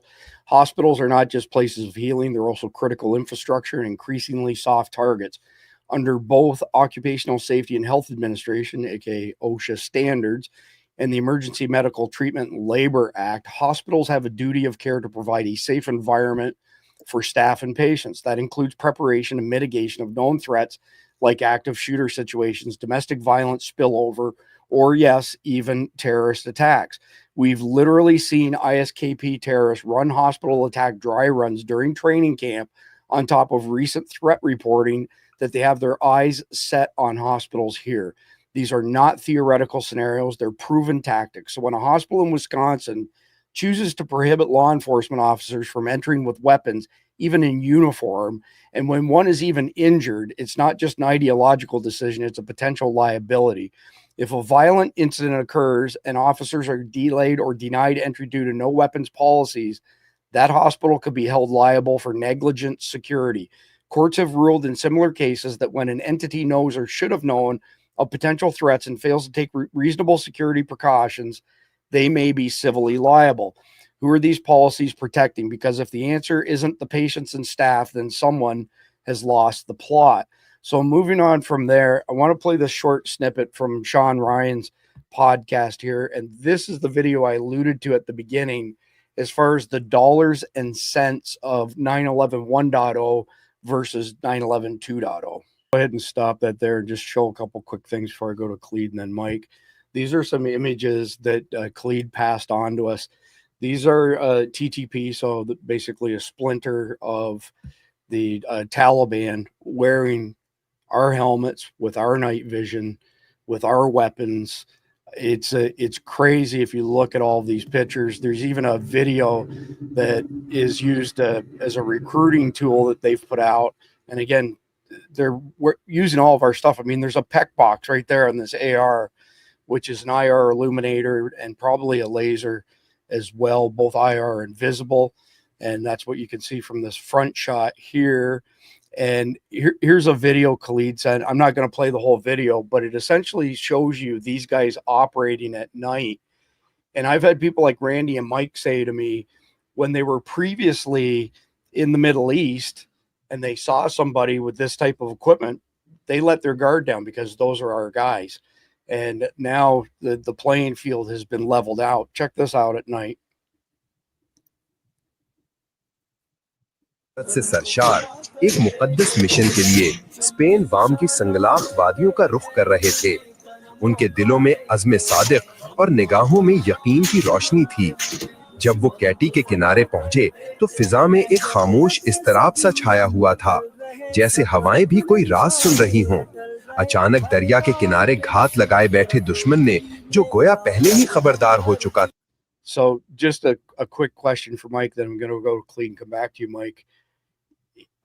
How much of a force multiplier loss on our part is equipping these guys with all of our night vision products that we left behind?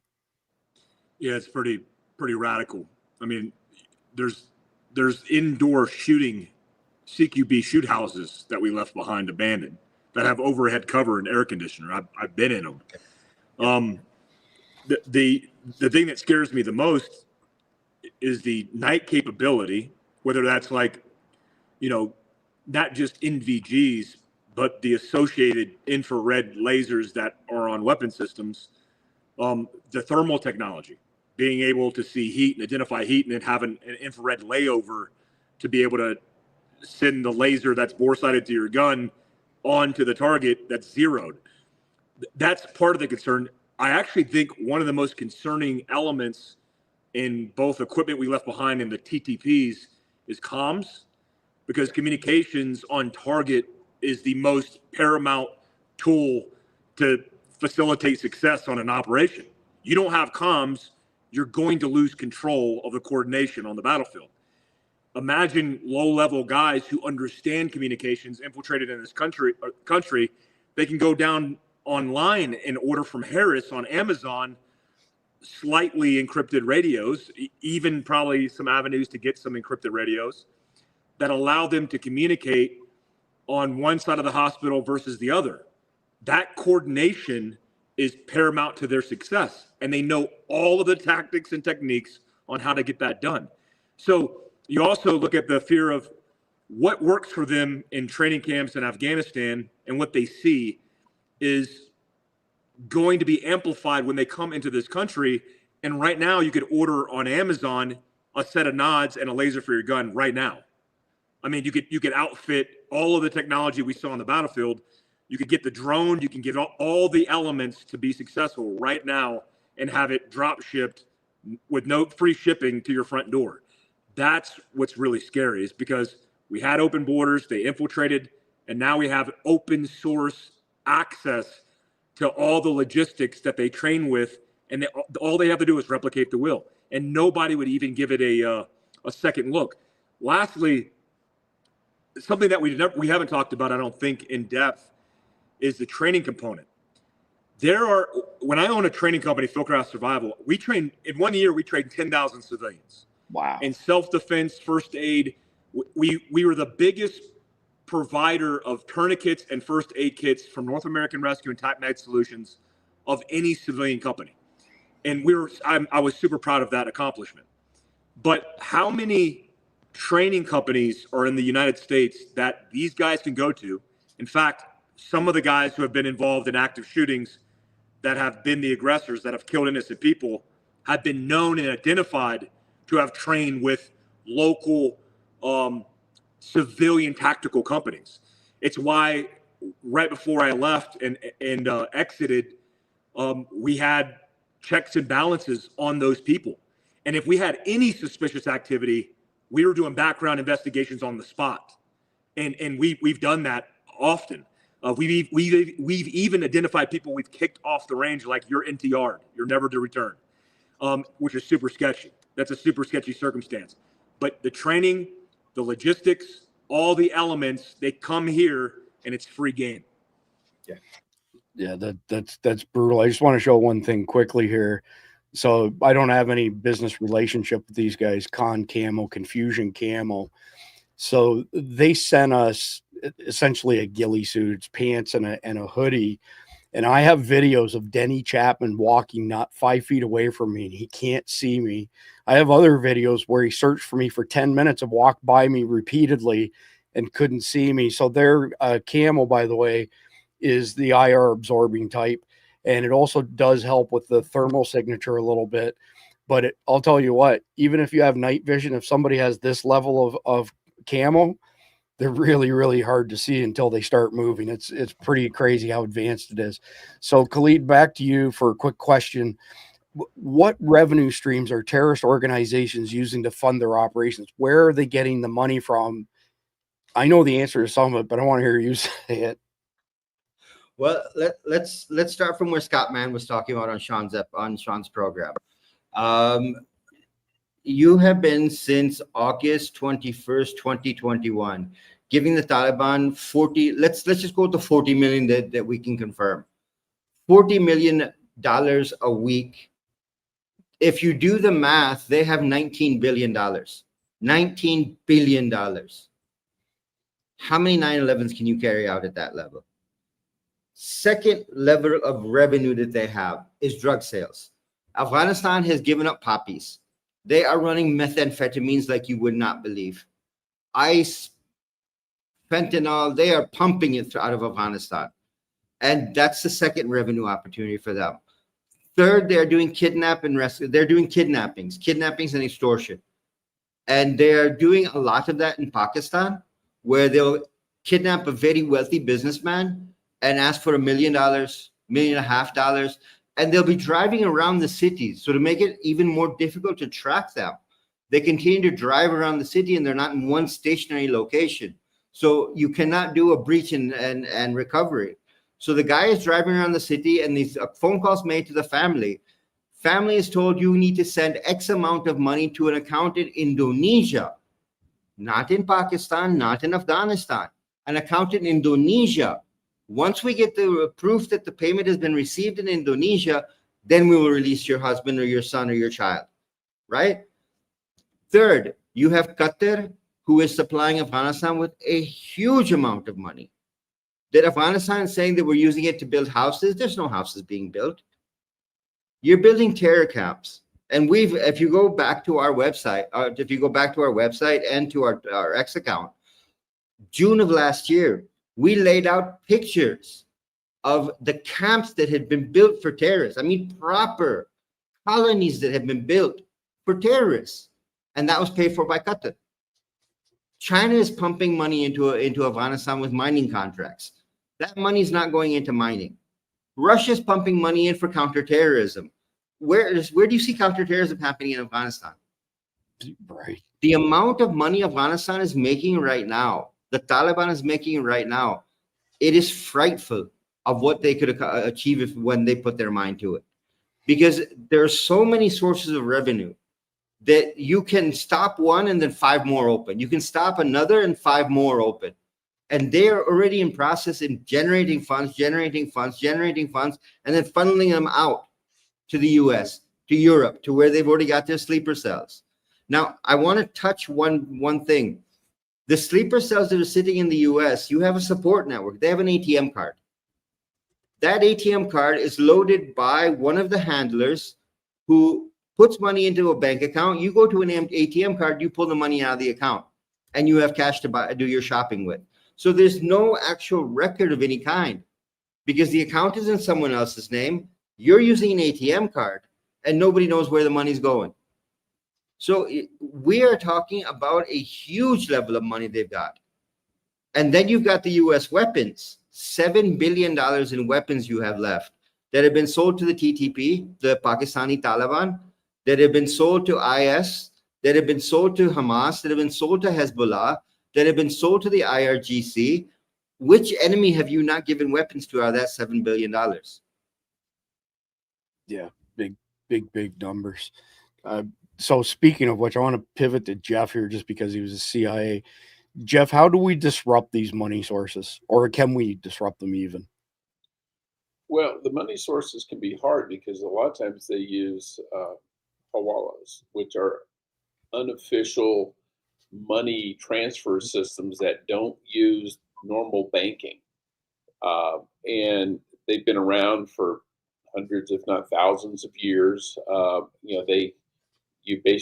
I give you money and then you call somebody somewhere else and says, give this, and I tell it to go say to my mom. So then you go and my mom comes in and you give her the money.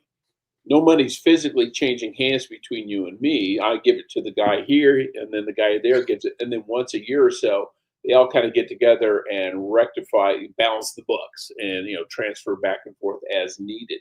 It generally works out because money flows go both ways. Those are very, very, very difficult to stop. But when it comes to wire transfers and things like that, you can do forensic accounting on it. If you can identify one person, you can get inside the stream, you can identify others as well. But all they got to do is just close an account, open another one, or get a prepaid Visa card and load it up with $1,000 and just hand it to somebody. There's going to be no record of that. Yeah, that's not very confidence inspiring. So let me move on to the next topic before I go to Randy.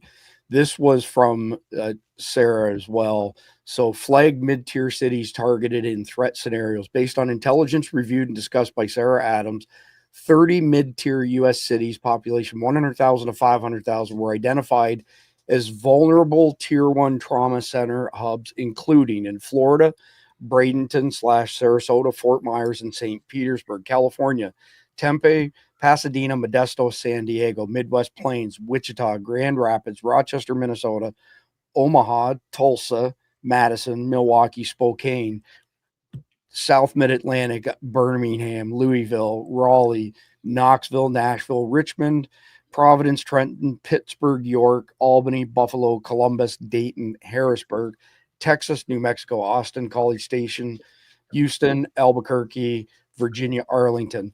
On March the 2nd, 2 jihadi operatives circulated a graphic showing U.S. hospitals circled in red under the title "Soft Flesh Awaits," indicating targeting of medical infrastructure. How hospitals were named in specific scenarios. Human intelligence intercepted in ISKP training camps described multi-city attacks focused on Tier 1 trauma centers in mid-tier cities. These facilities were chosen for their lack of security and high casualty potential. Reconnaissance activity was allegedly noted at hospitals previously targeted via ransomware or cyber breaches. Both physical and digital probes were reportedly coordinated as part of attack planning. Sarah Adams corroborated this intelligence and emphasized risk to hospitals and cities lacking robust counterterrorism and surveillance infrastructure. By the way, Sarah corroborated this with Khalid and his team. A summary of recommended mitigation measures. Number 1, internal security assessments. Number 2, coordination with law enforcement. Number 3, surveillance and insider risk detection.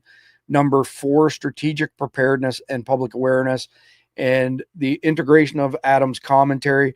While she hasn't published a city-by-city list, her endorsement of, surprise, surprise, CommandEleven's analysis confirms hospitals, especially Tier 1 trauma centers, mid-tier U.S. cities, were named explicitly as planned targets by ISKP and Al-Qaeda. The targeting strategies reflect Mumbai and Mannheim-style multi-city complex coordinated assaults, including VBIDs, so vehicle-borne IEDs, hostage-taken, small assault teams. She emphasized the strategic logic. Mid-tier cities combine media visibility but vulnerability due to under-resourced law enforcement. So, Randy, question for you, just a creative question, is if you had control of the purse strings, whether it be at this, state, county, or even municipal level, if this information was dropped in your lap and you had the power, what would you do across your jurisdiction to improve security on the whole? So not the specific tactical stuff at each location, but an overall strategic type of solution. Again, it's nebulous. Well, pardon me. Yes, it's been a minute, but yeah. So I would just, we're going back on some of the things we've already talked about. You know what I mean? You're going to want to look at some of. I would, at this point, certainly this late in the game, if all of a sudden I had a big pot of money in the spot, and we could do something, it would definitely be at the local level. You know what I mean? Because that is where the rubber is going to meet the road. And, first you might want to put some more surveillance cameras and stuff like that around the hospitals, probably even around schools. You know what I mean? And we would go off a specific list, obviously, where you would hit what you think is the most vulnerable of however much that money is going to cost. But you definitely want to go into that type of surveillance. You could talk about some of the training that you talked about. Are you going to now pay for some training, some of the individuals that work at some of these places?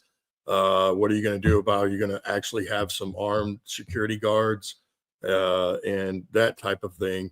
And then, really try to put some out in marketing purposes, as in to warn the public, right? Have some commercials or some sort of public service announcements type things.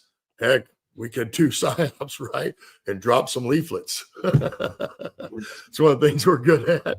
Yeah, no, But it's just simple things like that that you could do right away, immediately, to try to curb this off. I think that's where I would start. So my question for you, high level, target hardening strategies. Somebody drove a vehicle through the front of my office about 25 years ago, and they were in and out in the blink of an eye and stole a ton of Sun Microsystems equipment. And when we hardened that target, I don't remember the exact numbers, but if we put 8 security cameras in place, we added another 8 fake security cameras, and we made it look more secure than it actually was. Is there any sense in essentially, whether it be, at the state, city, county, or hospital level, to release false intelligence indicating that you've done all sorts of stuff to harden your targets to throw these guys off or try and make them go to the other town? Yeah, I mean, subversion's always a tactic. Like the false infiltration is always part of my battle plans. I think that's important. I think the psychological campaign's important. I think what Randy talked about with marketing, that's how this needs to be ran. I think the simplest version of it is you don't need a penny. You don't need any money invested. You just need people to do a key leader engagement. You call it KLE. Like sit in a room at a table with the expert, with Khalid, and have him do a review, a PowerPoint presentation on the potential threat, and then assess their own capacity and capabilities, and then see how they can coordinate together. That doesn't even have to be for a terrorist attack. It should be on the spectrum, meaning it should be part of the position, which is the most extreme position in security, is going to be this as the worst case scenario, right? This is what we call most likely and then the most deadly course of action, right? This is going to be the most dangerous course of action. And if we do that with the available assets, it's like, what can we accomplish? You could accomplish a lot. I mean, you could move cones around, barriers around, activate cameras that haven't been activated, passive security, law enforcement officers making roving patrols, a police presence, coordination with communications, how things are going to be coordinated. How does medical personnel receive law enforcement, first responders that are incoming with a SWAT team?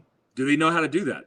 It's shocking to me, the simplicity and basic nature of this, but it's never done. I go into a school and I go, listen, Uvalde was one guy, 19 students. Virginia Tech was one guy, 32 students.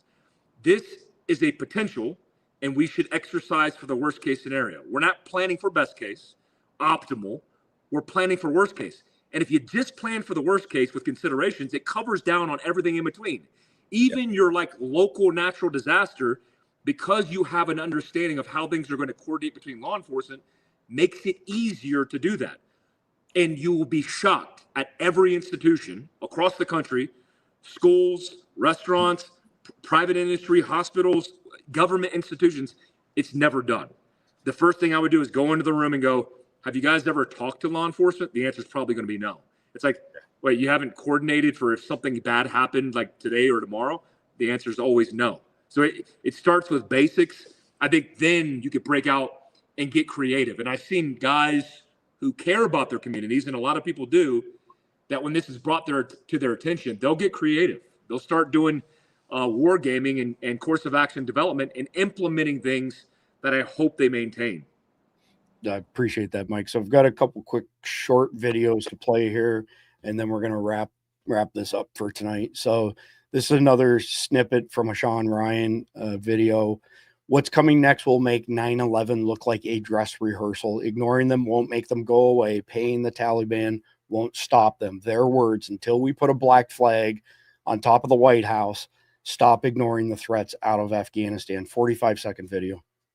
This message I deliver to you, the people of America. They look at America, they don't see the United States of America. We will not stop fighting. We will not put down our weapons until we reach your lands. They see the Islamic States North America province, the Islamic States Latin American province, the Islamic States European province. Until we put the black flag on top of the White House. Just like Afghanistan to them is the Islamic States Khorasan Province, ISKP, what you call them.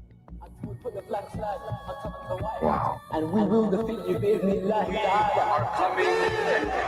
So I'm going to go ahead and wrap that one up there. And then I've got a short video with Sarah and OANN, 59 seconds. I don't see any actions being taken to rectify this at the moment. It sounds like their calls are going unanswered at this time.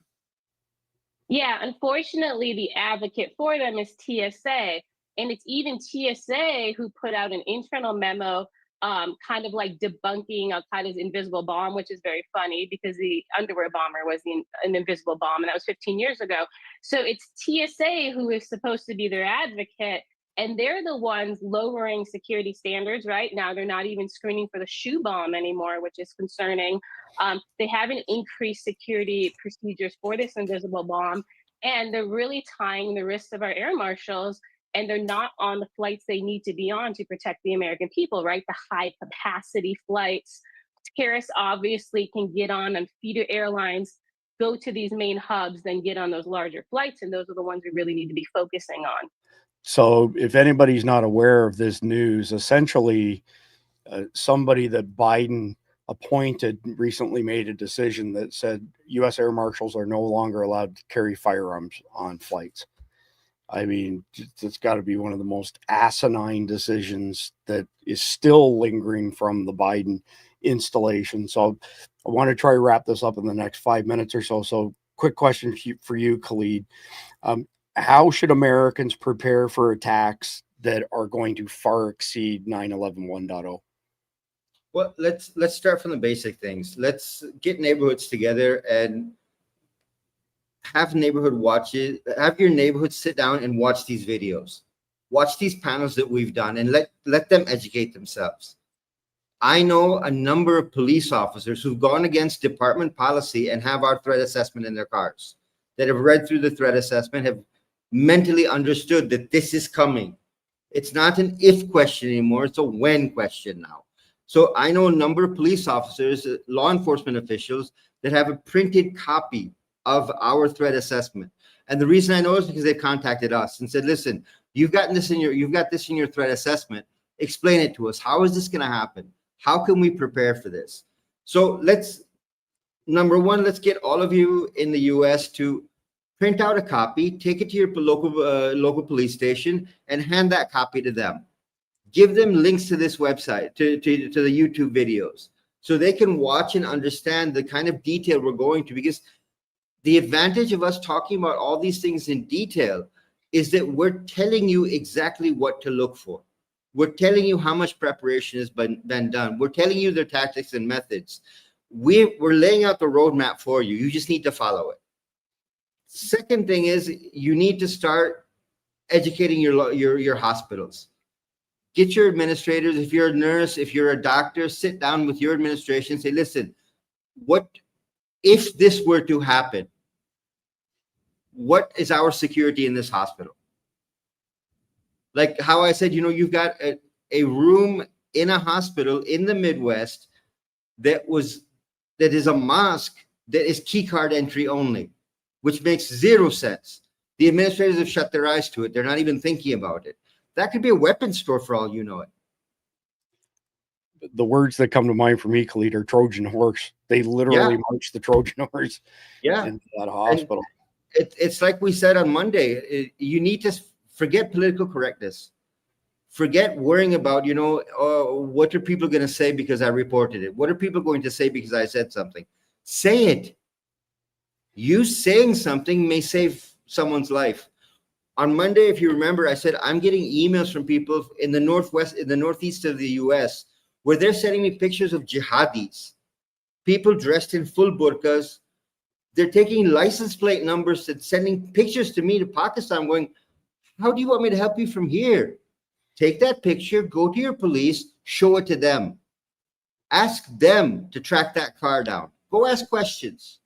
Well, I had another question for Jeff, but let's pivot to that. Jeff, how does the everyday citizen take what's credible information to law enforcement and not get brushed off as a tinfoil hat conspiracy theorist? Well, first you got to give them context. You can't just say I saw a woman wearing a burqa driving a car. Here's a license plate number. Well, guess what? There's just a boatload of people who wear burqas and drive cars. Doesn't mean they're terrorists. There's got to be activity. There's got to be something that other than just being Middle Eastern. Yeah. Otherwise, they are going to blow you off. And if I was a cop, I would be too, because I'd be like, dude, not every Arab out there is a terrorist. I don't have the time or the resources to run every license plate number of every person who looks Middle Eastern, or more importantly, who you think looks Middle Eastern. You've got to give them context. I saw them. They were at a school. They weren't picking up kids. They were taking pictures of the people out front. They were at a hospital sitting in the parking lot, filming the front of the hospital. They never went in.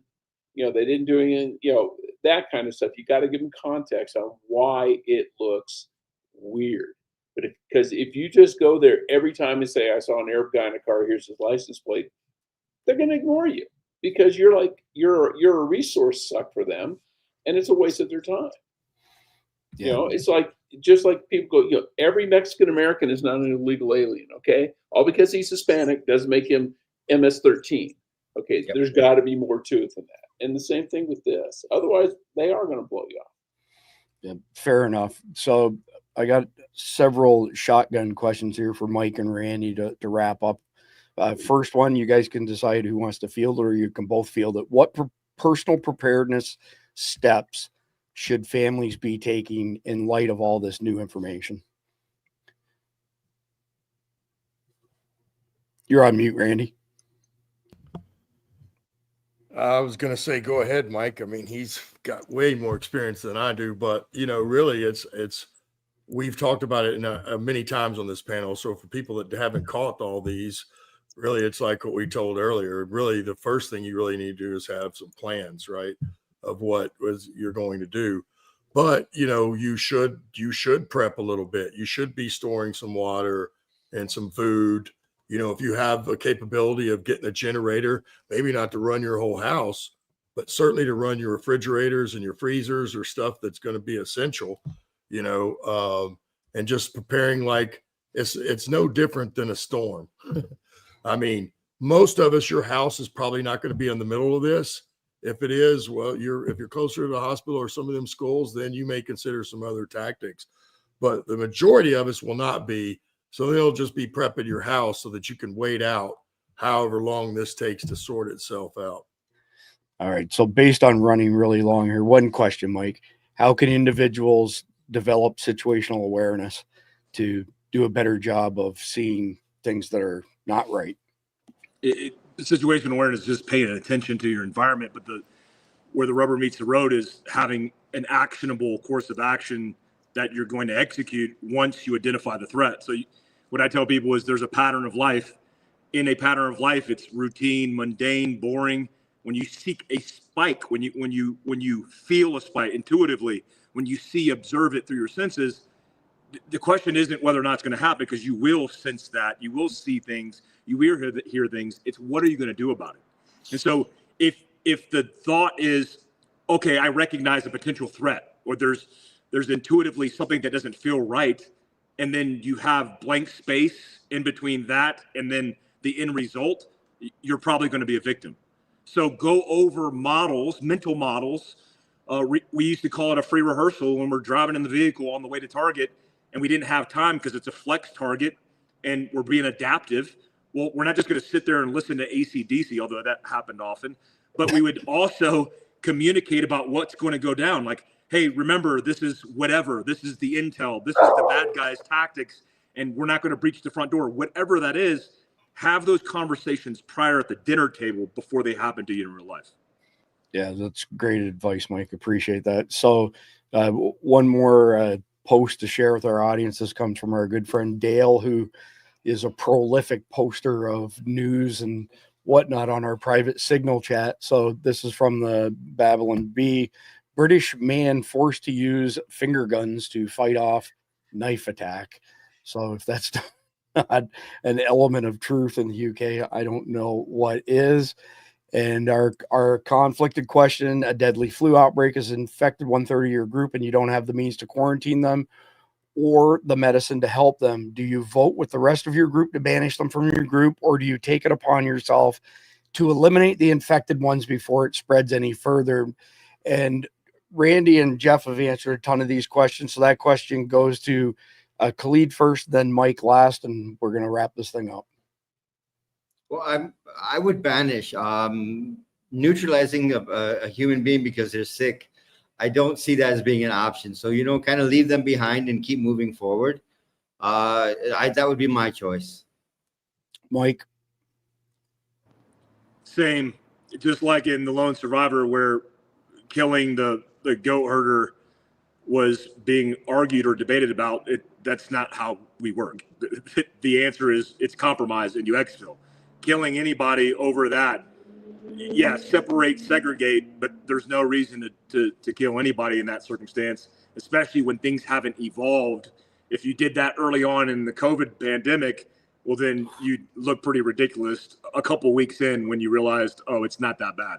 Yeah, no kidding. Well, just real quick, if you've 1/3 of your group's infected, you've been exposed. Segregating is not going to make a difference. Well, that's what I was going to say, Jeff, because sooner or later it's going to be the other third, then the other third. Heck, now everybody's dead. yeah, good point. So a reminder, go to survivaldispatch.news, sign up for a free account, click on this story at the top, and right here you can download our terrorism preparedness guide. It's a free download. This is what it looks like. Send it to your friends, print it off, do whatever, but help spread a little bit of knowledge. It's bullets. It's easily read and digested. And I want to say thank you to all of our paying Guardian members, $7.99 a month or $75 a year. You get 2.5 months free. You get enrolled in our SDN system, Survival Dispatch Emergency Notification System. You get access to our private Signal chat. You get our entire library of 37 e-magazines that normally sell for $10 a piece. You get early access to instructional videos, and you get all of the sources for all of our sit reps. We will be back tomorrow night with another installment on the road to 9/11 2.0. Appreciate everybody's time and insight this evening. Please like, share, comment, subscribe. God bless America. God bless America. God bless America. The only other adversary of ours who's anywhere near as good as the Russians is China. So why should Russia have all the fun? And since Russia is clearly backing Republicans, why don't we ask China to back us? Hillary was the lady, planning it for so long. It was hers for the taking. How did it all go so wrong? President Trump was the problem, because you'd be in jail. So they enlisted some fans, a secret plan they created. America they misled, but they caught treason Obama, Russian collusion they blame. Clapper Rice, Comey, Brennan, and other losers in their game. Does he really make up the Big Mike? Indictment soon and taking shape. There is nowhere to run to. They've been caught, no escape.